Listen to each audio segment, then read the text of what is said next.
गेल्या आठवड्यात मंडणगड शहरातील बाजारपेठेत झालेल्या अपघातामुळे बाजारपेठेच्या परिसरातील तीनही रस्त्यांचा वापर करणाऱ्या पादचारी नागरिकांची सुरक्षा आता धोक्यात आली आहे आणि हे सिद्ध झालंय।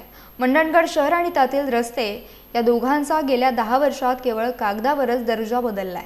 ग्रामपंचायतींची नगरपंचायत झाली, जिल्हा मार्गांचे राज्यमार्ग, राज्यमार्गाचा राष्ट्रीय महामार्ग झाला, पण मुळातच शहरातील सर्व रस्ते 40 वर्ष जुने आणि जुन्या अंतरातील आहेत। कुठे साईडपट्टी आणि फुटपाथ नसताना बदलत्या काळात रस्त्यावरून होणारी वाहतूक आणि माणसांची वर्दळ पूर्वापेक्षा 200 पटीने वाढली असली तरी आजही रस्ते जुने होते तेच आहेत।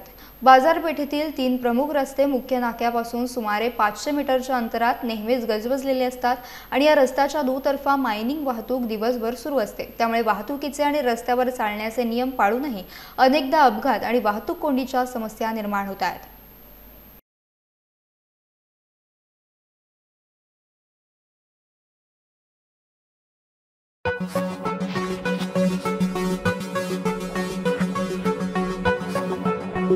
Thank you.